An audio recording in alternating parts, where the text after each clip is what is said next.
Oh, it is. It is another episode of The Extra Yard here on the 5 Reasons Sports Network.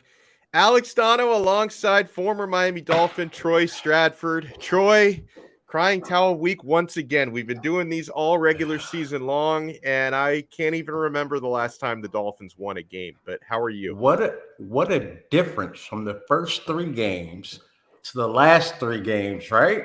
Yeah. You're a Dolphin fan, you're sitting there saying that this is happening, and then all of a sudden Tua goes down and things start going south a little bit. I'm believing there's a little more clamoring for Tua to get back out there for those who are not concerned about the injury to the head. But boy, the Miami Dolphins, not only Tua, they suffer so many injuries, playing without starters, got guys going down inside games. It's been a rough 3 weeks, and particularly yesterday. You look at yesterday's game, and this is why I'm not a stat guy, right?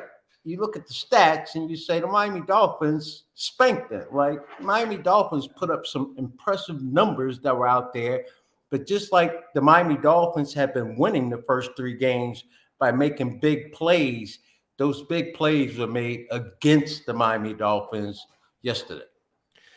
Yeah, it's starting to feel like this team is cursed, Troy. You know, the last 3 times, including this year, that the Dolphins have started 3-0. 3-3 after a 3-0 start. Now, every time it was, I think, 2013, 2018, and now 2022. And the previous 2 times anyway, because there's still plenty of football left this year, but the previous 2 times they started 3-0, they didn't make the playoffs either time. So, and you talked bring about, me down, Donno. Yeah. I mean, the Dolphins did a good enough job yesterday bringing me down, but now you're giving me all of this history. Well, we need to stop starting 3-0. Like, we have a better chance to make the playoffs if we start like 0-1 or 1-1. Just let's stop going 3-0 and we're good. Exactly. They should have followed your lead, like when you got the schedule and you went down, you went win, loss, win. If they had followed your blueprint, maybe they'd be like 4-1 or 5-1 right now. Yeah. So just to keep track of, and again, I know we talked about Murphy's Law last week. It felt like Murphy's Law again in this 24-16 loss to the Minnesota Vikings. And, listen, credit to the Vikings. I thought the Dolphins were doing a really good job against Kirk Cousins and Justin Jefferson in that offense until late because, the defense just kind of broke a little bit. But I think that happens when, you've been trying to keep these guys locked down for so long. And then Dalvin Cook has that big run when you were trying to mount a comeback. But just and like they you were think keeping about him in check. Yeah, they were. And as I've seen it time and time again with Dalvin Cook, because I'm a Miami fan, a Hurricanes fan, and I watched this guy just rip my heart out of my chest so many times when he was with Florida State. Like, you think you're doing a decent job against him, and he's going to rip a 53-yard run when you least expect it. But talking about the injuries, so the Dolphins go into this game yesterday without, of course, Tua, without Teron Armstead, who, man, missed desperately yesterday. He's the guy, like, he hasn't practiced all year, and we knew he was an injury liability coming in, but he's lived up to that injury liability billing so far. No Cater Kohu, among others, to start the game. Obviously, Byron Jones on the PUP list. Like, during the game, Nick Needham tears his Achilles. I feel terrible for this guy because that's obviously a season ender. Keon Crossan leaves the game. Skylar Thompson starts the game at quarterback, and he exits early second quarter with a thumb injury. Teddy Bridgewater comes in. Yeah, and let's talk about that, Troy. Let's talk about that a little bit because, honestly, obviously we missed Tua, and we'll talk about Tua because I think he's coming back this week. But I thought the Dolphins would have had a much better chance to win that game if they hadn't lost Skylar Thompson because Teddy Bridgewater didn't really look ready to play to me, and Skylar was doing an okay job. Skylar, I can remember the very first offensive drive for the Miami Dolphins. I just looked at the play calling and I said, okay, they're not intimidated here. They're not worried about him playing. They have confidence in him. And you can see when a coach has confidence in you or if he lacks confidence in you just from the play calling. And early on, I'm sitting next to a couple guys and I go, they're ready to play. Like, they're not putting handcuffs on him. They're not going to baby him. They're going to open this thing up. And unfortunately, like you said, he had to leave the ball game. So 2 straight weeks, obviously 2 straight weeks with no Tua available, but each time the guy that was prepared the entire week to be the starting quarterback gets Didn't knocked play out early much. in the game. I mean, against the Right. Jets, it happened on the very first play. It happens, I think it was early second quarter that it happened to Skylar. And by the way, I do have to complain a little bit about this new concussion protocol. I know that like a lot of the players that speak say, hey, we appreciate the fact that they are trying to protect us, right? That, they don't want our brains to turn into jello by the time we're 40. Like they're trying to protect us. But this system, it screwed over the Dolphins because Teddy Bridgewater did not have a concussion last week. Did not have a concussion. In fact, he never stumbled. I thought he was in protocol. He was in protocol, but the reason why he was in protocol was the new system, the new Tua rules is they have spotters, aka snitches, like in the stadium watching to see if they see somebody stumble. And if they think somebody stumbles, which is completely subjective because they don't even have to provide video proof. If they see somebody stumble, they say, yeah, we're going to rule him out for the rest of the game. That's what they did with Teddy Bridgewater. And then 2 local TV stations had the full video of Teddy after he took that hit against the Jets, and they aired the raw footage, and he didn't stumble. Like it was a fantasy. So he was in the protocol because of a stumble that didn't happen. So he couldn't practice all week. So Mike McDaniel, I thought, made the right decision. Like, hey, even though Teddy's technically our number 2, and we know he's going to get cleared by Sunday, but if he can't get cleared until late in the week, we want to be able to prepare Skylar Thompson to be the starter all week long. That's what they did. But then Skylar gets knocked out, and then for the second straight week, you've got to play a quarterback for the vast majority of the game who wasn't really prepared to start. Teddy put up some good numbers in the game. Yeah. Unfortunate, like I didn't know that whole scenario that you just described to me, the protocol. I just thought he had a concussion. I didn't even hear the part where he did not have a concussion, but someone saw him stumble somewhere. That's a tough call right there. Maybe more tweaks coming to these new rules that the that the NFL put into place trying to protect these quarterbacks because, one false step, I mean, that happens in a football game. You get up and you just like, wait a minute, let me get my bearings together here. And you take a stumble, and you mean tell me that they're going to sit you down because of that? They're going to have more problems if it comes to that. No, and I was listening to Teddy. He spoke to the media after the game yesterday, and like they asked him about that, about how like getting up after hits now, because players have got to think about it. Like you get knocked down, right? Now you've got to be careful. Like when I get up, I better not trip over something, or they're better not shake your head. You better not go like that. So Teddy had this great line. He says, "Your pop-up game has got to be on point." He said, "He's right. He's right. You better get some pop-up game." The pop-up game has got to be on point. And yeah, Bridgewater did put up some big numbers. 23 for 34, 329 yards, 2 touchdowns, both to Mike Gesicki. Gesicki played very well. The problem was, 2 interceptions also. And then, God, Troy, speaking of turnovers, right? Because one thing, we can talk about the Teddy interceptions, but and one of them was deflected off the same guy who fumbled. I never thought we would come out of a game saying, wow, like 2 really costly Jalen Waddle mistakes. Right. Helped cost us. That's not who he is, but that fumble was brutal. The Dolphins might have come back to win that game. Miami Dolphins were going on a nice drive. It looks like they were going to score then. So that was the second drive in the game that was very important for the Miami Dolphins against the Miami Dolphins, because that first drive in the second quarter, I believe it was the second quarter, when they had 5 penalties on that one drive. Yes. And it erased 60 yards, and they were inside the 15 on both of those drives. The Miami Dolphins, they just ran into pot luck. Like it just did not fall their way.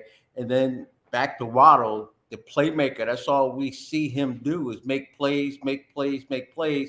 And he comes out with a big, costly fumble there, and he had a drop ball as well. So it was a tough outing for Waddle, It was a long night for him, I'm sure. The Dolphins defense, Troy, I thought looked really impressive, and that was despite a lot of injuries to the defensive secondary. Noah Igbenogany looked really good in coverage, Troy. I think he graded out second best on the Dolphins in coverage. I think Brandon Jones had the highest PFF grade in coverage, and then Noah Igbo had the second most. So it was nice to see that. They were pressuring Kirk Cousins big time. Landon Roberts had a big game. He had a sack and a half, a couple of TFL in that one. And yeah, you can say, oh, well, they gave up, 53-yard touchdown. They gave up 24 points, but that comes down to me to complementary football. The offense has got to live up to their side of the bargain. I thought overall the Dolphins defense played well enough to win that game. And early in the season when the Miami Dolphins were winning, we were sitting here talking about the Miami Dolphins. They have won 3 different ways. Yeah. And that was because the entire team was playing together. And now all of a sudden you get one side that's playing well and the other side, they're off a little bit. They didn't pick each other up. So it didn't come together. Special teams has not looked very good for the Miami Dolphins here lately. So the Miami Dolphins, this is one of those, okay, we got to calm down a little bit, go back to the drawing board, pick out our favorite play. They got to get healthy, first of all.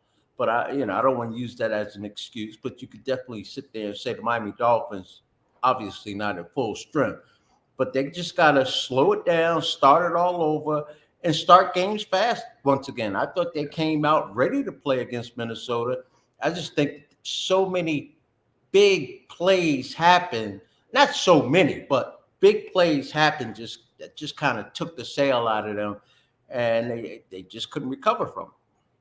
Did they need to find any more sources of amusement in the locker room and get rid of them? He followed that whole saga, which was such a joke to me, about the ping pong tables, how they got rid of the ping pong tables. And wait, did they really get rid of them to focus, or are the tables being resurfaced? What's going on?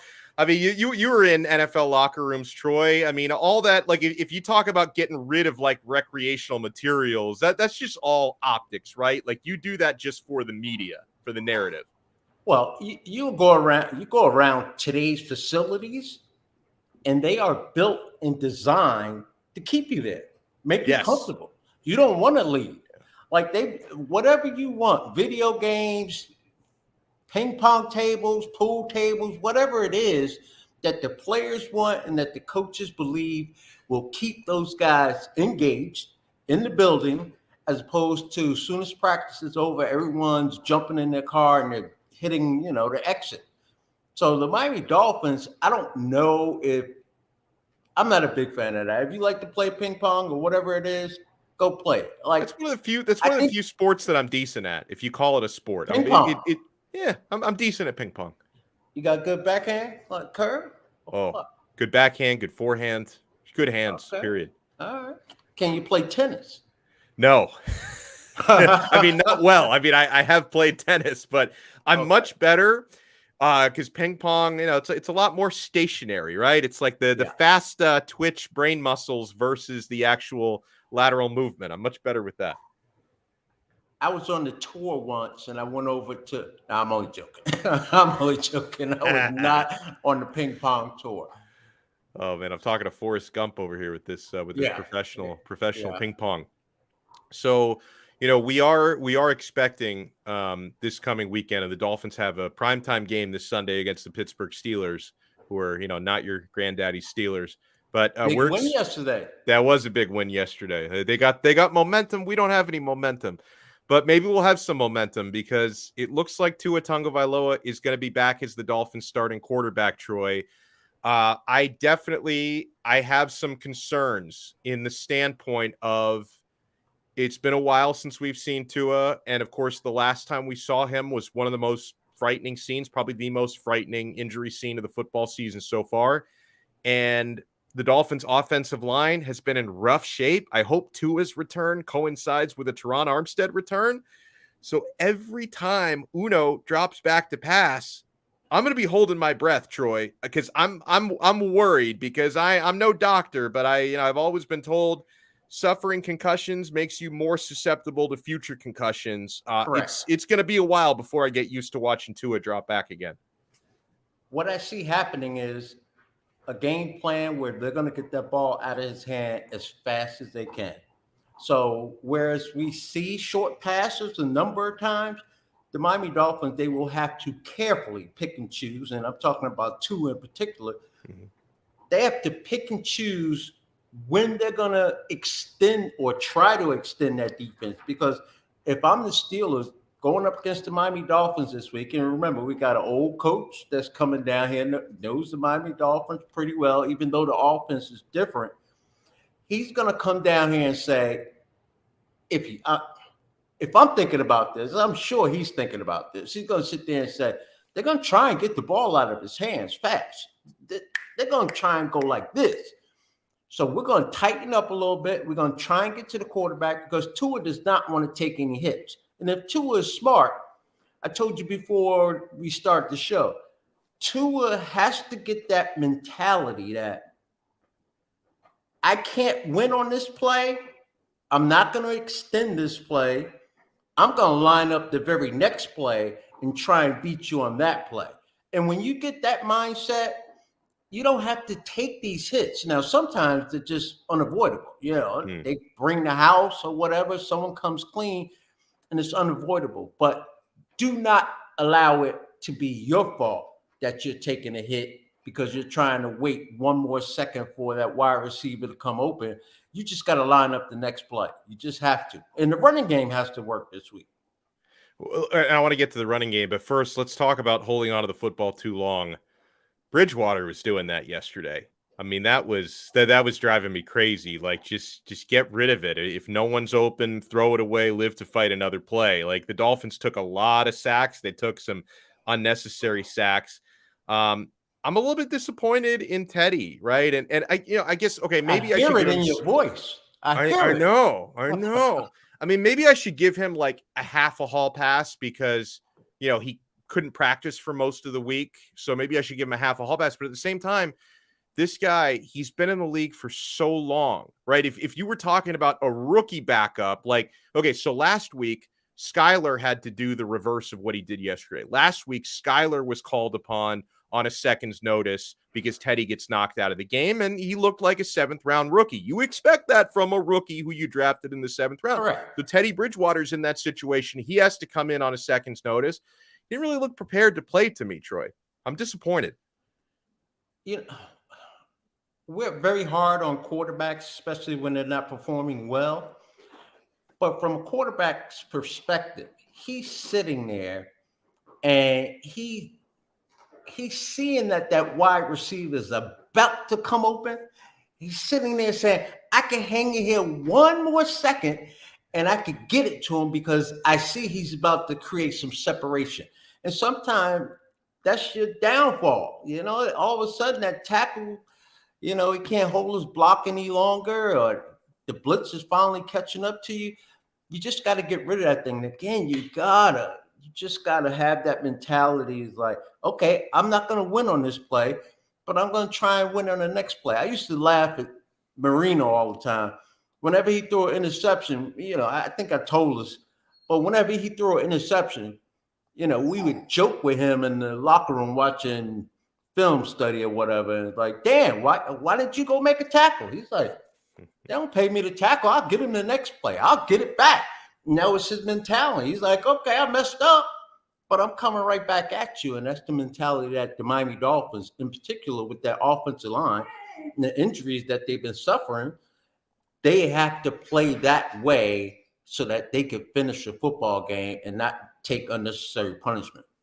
You're my expert in the running game. Like, how much more with so many offensive linemen out? How much more should we expect when the Dolphins run the football? Another, and they haven't had a good running performance all year, Troy. 20 carries as a team, 73 yards. Raheem Mostert, as he's been the last few weeks, was the best of the bunch, but nobody was great. Mostert had 14 carries for 49 yards. How do we get this running game going? Or do we just need every offensive lineman back before we can do that? I really don't know, Donno. I really don't know. My thinking is this. The mentality offensively for the Miami Dolphins, I believe this is a pass first team, and they are kind of geared that way.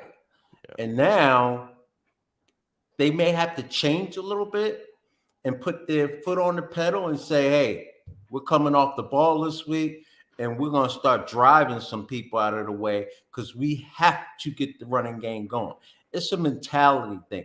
We talked before where offensive linemen, they absolutely love to run block much more than pass block because, I mean, you got some great athletes on the other side of the football with tremendous speed over there, and they're coming, right?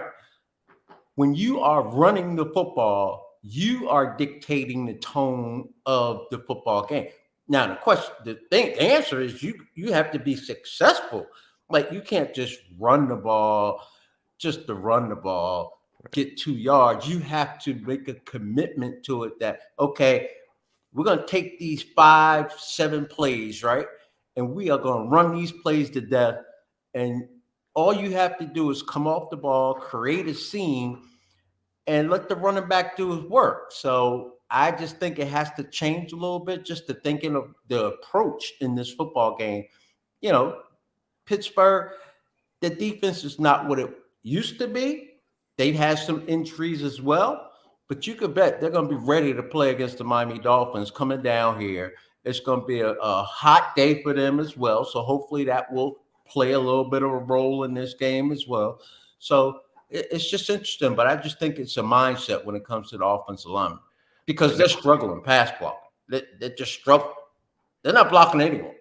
They're not. And well, I know the Steelers linebackers are going to be ready because you know who coaches that unit, old Brian Flores. Absolutely. So it's going to be, it's like, I don't know, Troy, I feel like for the narratives, this is a must-win game on Sunday because you're going up against you're going up against B-Flow. You know, it looks like Tua's going to come back from concussion, so he'll be potentially starting for the first time in 3 weeks. Flo didn't like Tua, right? No, he didn't believe in Tua. Yeah, so if Tua doesn't play well, we're only proving Flores right. This is the week that Stephen Ross comes off suspension, so he's going to be back. Like, we can't lose this game to Flo when you got Tua back and Stephen Ross back. We got to win this game. It's also alumni weekend, so all the former Dolphins will be in the house. They're honoring the 72 undefeated team as well. So that place is going to be jumping, and Tua's going to come through that tunnel, and you're going to hear an ovation for Tua that you've never heard since he has been on the Miami Dolphins. Well, maybe outside of the first time he came out for a practice wearing a Miami Dolphin uniform or whatever, but that roar of the crowd when he comes out on Sunday is going to be pretty wild. It's going to be special. Sunday night, actually. Sunday night. It's a night game, which unfortunately that gets the Steelers off the hook a little bit with the heat. That's true. They just don't lose with Tua. And listen, he's right. The 3 games the Dolphins have lost have been the games where Tua didn't finish or didn't start. You know, we have somebody saying Skylar looks good as Tua maybe better. Even I won't say that, Troy. Even say what? He says Skylar looks as good or better than Tua. This texter says this. No, I'm not going that far. I'm not going that far either. The body of work is definitely it's ridiculous. Tua was playing outstanding football. All right. I would go as far as to say that the Dolphins would have had a better chance of winning yesterday if Skylar could have stayed in the game over Teddy, not over Tua, right? If Tua had played, it could have been different. And honestly, it's not just Tua, because I know that, you know, our boss, Ethan Skolnick, I think he's been nonstop on Twitter. He's like, I think he's Tua's biggest fan, or actually there's a few others of those in this chat, but Ethan keeps talking about how much this team misses Tua. And he's right. But I'm also going to say, how much do they miss Teron Armstead? How much do they miss Byron Jones? There's a number of guys who have been out, and it all takes an effect, right? You know, Tua is playing very well. He is your quarterback, but let's not pretend Tua is the only guy who was missing yesterday. If the Dolphins had everyone else in there but Tua, they probably win that game. I think you're right on that. I think Ethan is right as well. That quarterback, all of a sudden, as much as people were down on Tua, prior to the start of this season, that slowly and then quickly changed after those first 3 games. And then when Tua goes down, people are like, oh my goodness, I want Tua back in here. I'm like, wait a minute. I thought you wanted Tua in another state playing for another football team. Now all of a sudden you want Tua back on the field for the Miami Dolphins, I guess, considering what was coming on the field after him. I like Skylar as well. I think Teddy, if he has to play more, he'll be even better when he's out there, or at least I hope so. But make no mistake about it. This is Tua's team. So I just hope he stays healthy, man. Well, it's Tua's team, and it's also Tyreek Hill's team. And we're going to talk more about Tyreek after we talk about Prize Picks. Why is it, Troy? And hold on, I want to make sure everybody can see our Prize Picks code here. Make sure when you sign up at prizepicks.com or the Prize Picks mobile app, you use our code 5. That's FIVE. I don't know why is my hand green screening today? I don't understand this. Why am I? This is, you know what this is like?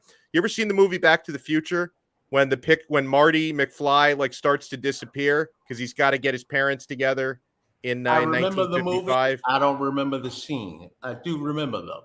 Yeah, so he's in the process of ceasing to exist, and so his hand starts to disappear. I'm Marty McFly right now. I don't know where I'm going. I'm disappearing into the universe right now. That's never a problem when you use Prize Picks. Prize Picks truly is daily fantasy simplified. Troy and I have been playing Prize Picks all season long. I play some of the college selections on there. I play a lot of the NFL selections. All you do is you go into Prize Picks on the mobile app, and you look at the board, the big board, and I'm looking right now for Monday Night Football. Does it seem like, do the Broncos play every Monday? Does that garbage heap of a team? It seems like the Broncos play every Monday night, Troy, because whenever we're doing Prize Picks, we're always doing Russell Wilson over-unders. I'm just going to start taking the unders every single week, right? So you simply select at prizepicks.com 2, 3, 4, or 5 players and predict if they're going to go over or under various stat projections. And if you get all your selections right, you win real money. It's a lot of fun. It's really easy. If you do 2 selections, you obviously have a better chance. If you're really bold, go with 5. You win a lot more money back. But I'm looking at, so we got Russell Wilson against my dude, Justin Herbert.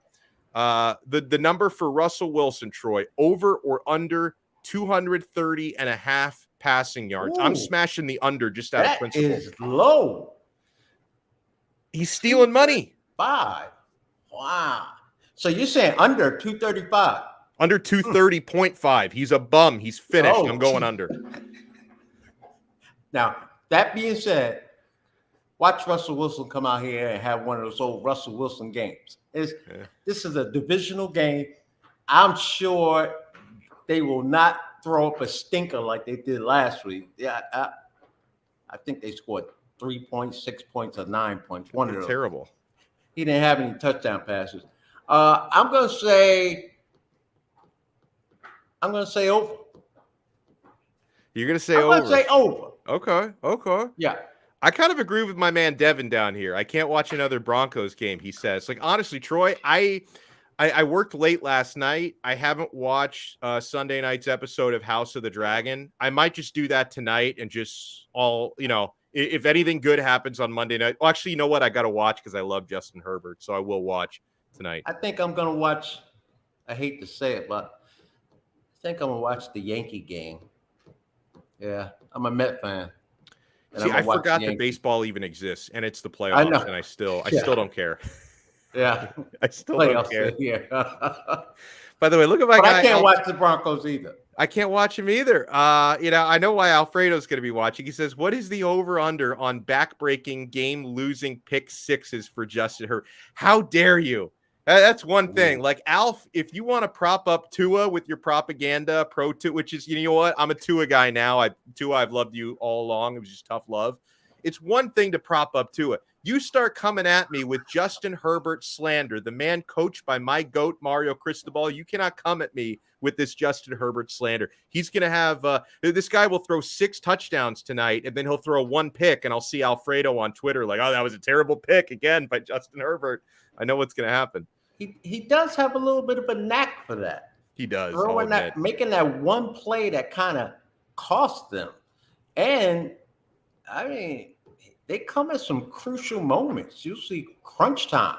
I love him as a quarterback as well. Go ahead. Didn't one of them, he threw a pick six after getting his ribs blasted, or was that before? Oh, yeah. He shows toughness. Yeah, he does. He shows toughness, but he's still going to throw an interception. Now, that's the prize pick right there. Over under on interceptions by Herbert. Hold on, let me see if they have a. I don't know if they have a selection for that. Hold on. It might be at 5. I don't. Wow. Okay. Oh, here it is. They do have a selection for that. Okay. All right. So here you go. So I know Alfredo and Troy will be taking over half an interception on Justin Herbert. Is that what you're going with? Absolutely. It's a no-brainer. I might lock that in as well. Actually, it's not a bad pick. He's throwing one, at least one. Right? I'm gonna lock that in too. Wilson gonna throw one also. Yeah, I think that might be my trio selection. I'm gonna go Herbert over 265.5 passing yards. I'm going to go both Herbert and Russ to throw over half an interception. I think that's going to be my 3-person selection. Mine too. I'm doing that one. How did we do last week? Do you remember? I know I didn't win. So I don't think we did well. That's all that counts. The advice of it, I don't remember who cost us, but I did like a 3-person selection last time, and I know I didn't because I check like, oh, do I have any extra money in my? Nope, not today. So I know I did. And you know what was throwing me off on the college pick'em? Like for a couple weeks, I started taking, and I love Tyler Van Dyke, but I was a little bit disillusioned with TVD for a couple weeks, the UM quarterback, because he struggled for a while. Then I started taking Tyler unders, and now he's throwing for like 350, 496 every game. So I'm the mush. You're welcome, Tyler. You're the jinx then. What you say is the opposite. That's what's happening, right? I had one yesterday. I had 2 no-brainers, but then I get greedy and I throw one in there, and it cost me. So it was the shootout, the Kansas City Buffalo game. Oh, that was a crazy game. Both quarterbacks over. Yeah. It's absolutely they're gonna go over. Yeah. Blew it right out the water. I'll tell you, all I needed was 1 touchdown. Oh, I think it was 2. It was 2 touchdowns I needed. Arizona's quarterback. Oh, Kyler Murray? Yeah. They're struggling. Yeah, they're really. So what did they score? 9 points yesterday? They just made a nice trade. So Robbie Anderson, you saw that in Carolina. They got rid of him quick. Yeah, they sure did. Got rid of him quick. I'll tell you, one of I think I went 2-0. Actually, you know what? I didn't. I went 1-1 in my NFL bets yesterday because I had a 2-team parlay. And then I jump ship and do because like sometimes the websites let you cash out like with like you don't lose all your money. So I jump ship and I cashed out, and thankfully I did because my winning parlay involved the New York Jets losing. And when I realized they probably weren't going to lose, I cashed out. But I did. I won a bet on that Buffalo Kansas City game because I had Buffalo minus 2.5. And first half, I wasn't feeling too good about it, but they ended up winning and covering because they won, I think, by 4. I needed at least a 2.5-point win. So, for people who call me the mush, every now and then I get lucky. And I get lucky more often than not on Prize Picks. So sign up. It's very easy. PrizePicks.com or the Prize Picks mobile app, which is a free app. You create an account, which takes minutes. And then when you make your first deposit, and Prize Picks, fully legal. You can easily make deposits through PayPal, credit cards, all that good stuff. When you make your deposit, use our code 5, F-I-V-E, and they're going to match your first deposit 100% up to $100. So the best value you're going to get is, if you want to deposit $5 and get an extra $5, you can do that. But the best value is deposit $100. They're going to give you $100 free on top of that. So check it out. Prize Picks truly is daily fantasy simplified. I love it. Yeah, it is a really good time. What is? Oh, and thanks again for the super chat, Josh. We love it. Herbert has only thrown 6 touchdowns in his dreams, though. Troy, like why? Can you explain to me why? Because I look at every quarterback as an independent entity, right? I don't understand why, like the super Tua fanboys, and I guess I'm a Tua fanboy because I'm a Dolphin fan. I root for every player that puts on a Dolphin uniform, but I don't understand why the Tua fanboys like take so much satisfaction whenever Justin Herbert makes a mistake, right? Like, Because everyone threw Herbert in the Dolphins' face when they took Tua, and Tua did not perform the way he performed in his rookie year and then his second year. So whenever Tua does something wrong, and then they watch the 4 o'clock game, and here he is throwing the football all over the field, but he is Phillip Rivers. He's going to throw an interception late in the ball game in crunch time. It's going to happen. But that's why they always bring his name. He is forever attached to Tua because a lot of people's like, oh, Herbert was my guy. I said take him. I wasn't one of them. I wasn't either. I was a Tua guy. I was one of them. Okay.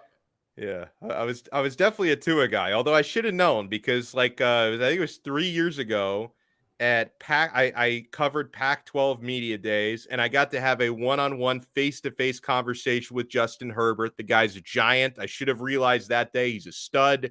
I got to talk with Mario Cristobal. I'm actually the reason why Cristobal is coaching the Canes, because 3 years ago when he was the coach of Oregon, I'm like, what are you doing out there in Eugene? Like, we miss you. We miss you here in South. Come on. I really said that to him. I said, come home. It had nothing to do with those millions of dollars they threw at him and, coming back home to be around his family. His wife is from South Florida also, I believe. Had nothing to do with that. Nothing to do with that. It was all me. Okay. It was all me. But I'm just saying, like, I don't know. I look at every quarterback like a separate entity because even though I know, like, a lot of Dolphin fans, they hate Tom Brady. He played in New England for 20 years. I'm a huge Tom Brady fan. Like, I'm really sad that he's getting a divorce because I want true love to always last forever. I see all these Dolphin fans are like, oh, look at this loser. Gisele's divorcing your ass. I love Tom Brady. This guy's the best of all. I've had the privilege of watching the greatest of all time for the last 23 years. You're confusing me, Donno. Like, I'd rather you say, or I'd rather hear you say, I respect Tom Brady. I don't love Tom Brady. He didn't wear a Dolphin uniform. I respect the hell out of Tom Brady. Like, he's one of the best. If not, no, he is the best. He is the best one. But love? No. I love him. No. Well, listen, even if I weren't a Dolphin fan, and I am, I would still love Dan Marino because it was an honor watching that man throw the football for my entire childhood and into my adulthood. Like, it was an absolute honor. And I happen to be a Dolphin fan, so I had the privilege of watching Dan Marino a handful of times in person on TV every Sunday. But even if I were a Patriots fan, I would say, you know what? I respect and love the hell out of Dan Marino. I respect all great quarterbacks. I love Phillip Rivers too, by the way. I was a huge Phillip Rivers fan. Phillip Rivers, he kept you in the game. Like, you weren't leaving the game early because Phillip Rivers was going to come back. He was going to have his team in position to win, to pull it out. He just didn't pull it out. Right. He throw the big interceptions. I love Alfredo writes it. Now all that Justin Herbert needs to be Phillip Rivers is to have 12 kids. Oh, my goodness. I know. What is that? He's got a whole litter of children, Phillip Rivers. Crazy. A litter. I mean, you got so many kids. Like, and none of them are twins, right? That's a good question. I don't think so. I don't think so. I don't think so. I don't know. I haven't gotten the DNA tests back. I haven't done enough research on that. I don't know if they're twins or not. I don't know, but that's a good call, though. Keep me posted on that one. I'm going to do some investigating on that one. Yeah. Tua fans are jealous and petty, Dave writes in. I sit back and enjoy it. Like, I see Dolphin fans will fight over, like, I see some weirdos. If Skylar Thompson, makes a bad play, or if Teddy throws an interception, they're like, you see, these guys suck compared to Tua. And I'm just like, okay, yeah, these are the second and third string quarterbacks. Like, what kind of a point are you trying to prove? Of course we want our starting quarterback. Of course we want our QB1 to be back next week. I believe people early on in someone's career, whether it's in college where they take a liking to someone, they take a liking to them. No matter what stage it is, they always like that player. Like, you're talking about Herbert right there. You know, you liked him when he was at Oregon, and you watched him because of Cristobal. So you had a little bit of a background knowledge on him, and you liked him then. You will always like him. I don't know what happened with the Tua thing. You liked Tua when he was coming out of the draft. You just didn't like him the first 2 years. But again, that was the whole system and no talent around him. And speaking of talent, how about Tyreek Hill? Oh, I'm glad you got me back on track with that. So Tyreek Hill, he is the type of receiver. He is so valuable, Troy, that he's going to find a way to make big-time plays, game-changing plays, no matter who his quarterback is. And I think that's a rare breed, because sometimes people have a debate. Does a quarterback make a receiver better? Does a receiver make I think it depends on how good the quarterback is or how good the receiver is. I think in the case of Tyreek Hill, you could throw on the second-string quarterback, the third-string quarterback. God, if they had gotten down to the fourth quarterback and they needed to play Cedric Wilson as the emergency QB, I still feel like Tyreek Hill would have gotten over 100 yards. He has yesterday 12 catches for 177 yards. He was all over the freaking field. I wish he didn't suffer cramps every game, because he's got to miss a few downs with cramps. Then he comes back from the locker room after the cramps. He plays better than he did before the cramps. He's used to that Kansas City. It's cold up in Kansas City, and he's just not used to this heat down here. And the way the kid runs, he's always like 100 miles an hour. I mean, he goes in motion, and it's like, man, I'm exhausted already. Like he's just in great shape. Unfortunately, he's cramping up down here, and that happens in this heat. So, I mean, I just love to watch the kid play, and I hope they continue to get the ball to him. What I'm disappointed is, a couple weeks ago, when I bet on him on the over for the first time, that's the game he didn't have the over. He had like 75 yards or something like that. So I gotta get that right somehow, some way. Which game is the game where it's gonna be normal Tyreek Hill? Simple as that. I think I had his over on that same game. Was that the Cincinnati game? I think it was. I think I had his over for that one as well. That's when all these quarterback injuries started to happen, though. So and listen, I can criticize the Dolphins passing game yesterday. They put up big time numbers. I mean, 385 passing yards, with Bridgewater getting 329 of those. Yeah, the numbers are there. Skylar, before he left the game, was 7 of 13 for 89 yards. Tyreek, I mentioned, 12 catches, 177. Jalen Waddle had 6 catches for 129. Mike Gesicki was money yesterday, caught 2 touchdowns, and I thought his gritty was fine. That first dance that he did, he was getting ripped on TV. He was Mike. Much better this time. Yeah. Like, he made it his now. He got his own little thing to it. So I'm waiting for someone to do it the way he does it. Yeah, Jonathan Vilma was on the TV broadcast, just like ripping him to shreds for the dance. I'm like, come on, Vilma, they can't all dance as good as you apparently can, man. Just like, give the guy a break. That's right. Give the guy a break for a second. So let me see. What else do we? Anything that really stand out to you, Troy, defensively? Because the Dolphins did break late with that Dalvin Cook long touchdown. That's just something that he does, and they started to give up a couple of big catches to Jefferson, but it really wasn't until very, very late that he started to get going. He did end up with 6 receptions for 107 yards, had the 47-yarder late, but I thought that the defense overall played fantastic, and they were making Kirk Cousins look really ordinary for most of that game. And Wilkerson, he was stout in the middle once again, applying pressure, came up with 2 plays in a row, big stops against them. I mean, they got some guys that are playing. They just need their whole ensemble of players out there at one time so we get a true picture of this entire thing coming together. Yeah. So how much field goals? We're missing field goals, right? Yes. We're supposed to do that. It used to be money. Now all of a sudden it's like, will we make this? Well, Sanders, it used to be money. No more. It starts to feel like you're watching a college kicker, right? When a college kicker, even for an extra point, they step up, they're like, oh my God, what's going to happen, right? That's how you start to feel now with Jason Sanders. Exactly. You're just not sure now. Cool it. What do you think? And because I know that this is going to sound like I'm just complaining, because every team deals with injuries throughout an NFL season. The Dolphins have had to deal with more injuries and more significant injuries than most. If this team had just a little bit of luck injury wise, and that includes Tua, if he was healthy enough to start all 6 games so far, I honestly feel the Dolphins would have probably a 5-1, maybe even 6-0 record right now. That's how we feel about Tua right now. Yeah. The offense looks well oiled. They know exactly what they want to do. They got a nice boot game going. Now the running game should come off of that. Yes, I'm looking forward to seeing Tua back on the football field, leading this Miami Dolphins offense. And I think the entire team will get a boost out of that. The entire team. Yeah. Hopefully Jason Sanders as well.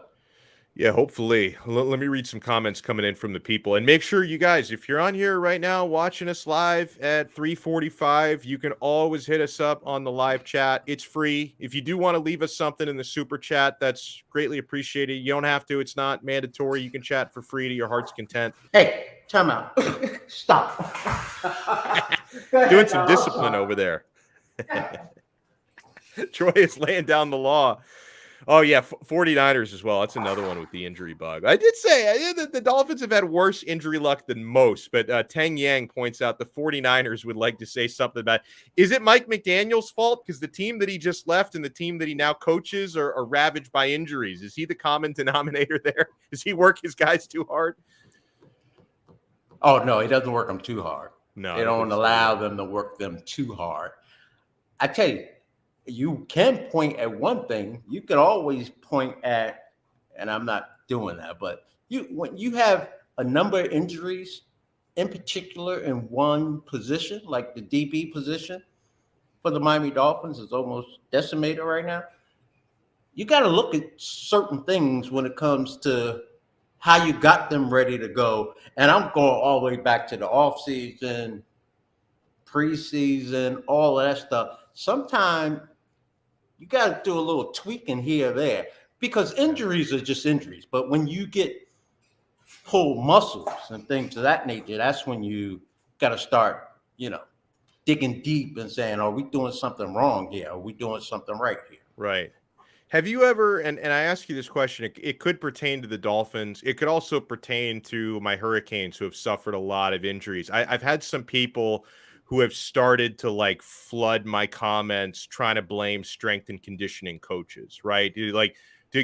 How much of an effect, if you have a strength and conditioning regime, and I don't know if it's the case in either of the local teams, if they're doing too much, because I'm not in the weight room with these guys. I don't know. Can you have potentially a team that suffers too many injuries because the strength and conditioning coach is doing something wrong?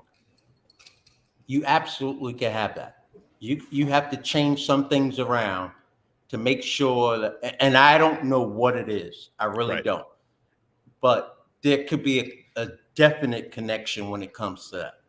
Definitely. Okay. I do not say, you're talking nonsense, but yeah, depending on how you train or do certain drills, I don't know why, but it's just like that. Yes.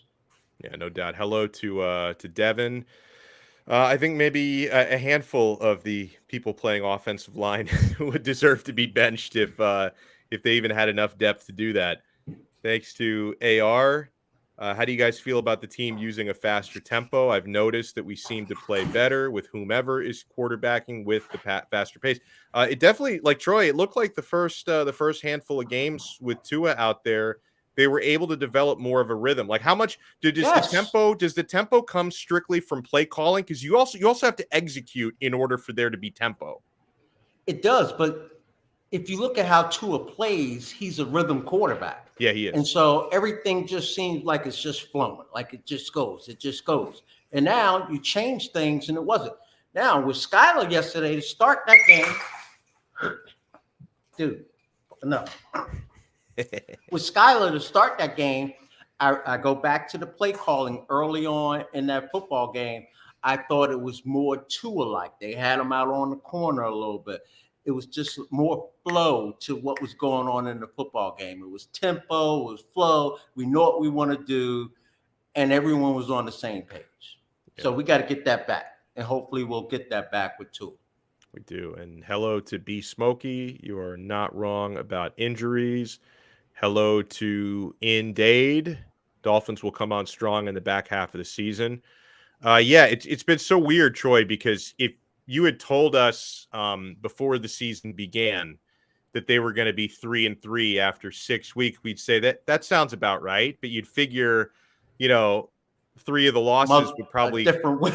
yeah, that three of the losses would have come like during the first 4 games where they went 3-1 during the first 4 games, and maybe would have gone 4-0 if if that Thursday night mishap hadn't happened with Tua getting concussed and all that stuff. So yeah, it's definitely not the games we expected, but I think they could definitely have a big back half of the year. They better have a big back of the half year. Like everything was rosy. When it comes to the new head coach, everyone's on board. You like everything that he says, everything that he does. So now, this happens during the course of a football season to most teams. You hit this wall, and I'm not saying that you run out of gas, but for whatever reason, whether it's injuries or just the opponent that you're playing, or just the ball just doesn't bounce your way, you just luck out. And you have football teams usually, unlike Carolina Panthers right now, like they're definitely imploding up there. But teams usually get closer because guys really care that much, and they take their craft very seriously, and they try and buckle down. So you start to question yourself, am I doing everything right? All right, I got to do this here. I'm going to do this. I'm going to put 20 more minutes into studying this or studying that, just to get a little tip, a little edge in this football game. And I think that's going to start to take place, or should be taking place, for the Miami Dolphins, especially after you lose 3 in a row. Nothing feels good. Food doesn't taste right. Shower doesn't feel good. Everything just sucks. So you want to get back on that winning streak. You no better time to start than Sunday night against the Steelers. Well said. I want to circle back to this because I think we touched on this very briefly earlier in the show, but Dolphantina says, don't you think every team will be gunning for Tua? That's the reality, right? I mean, obviously, like no one wants to think, like no one's going to approach this and saying like, oh, we want to permanently injure this guy. But at the same time, when you step in between those white lines, you're fair game. Like you always want to pressure a quarterback, but I think teams know it's going to be in the back of Tua's mind what happened to him. They're going to try to rattle him. They're going to try to hit him. It's going to happen. You're not trying to hurt him, but you just know that he has some stuff going on upstairs, right? He's thinking himself, am I going to be all right? How's this going to happen? Whenever you get injured, major injury, and I'm going to put this concussion thing in that major category, but like I had an ACL, so I tore ACL, so I missed a year.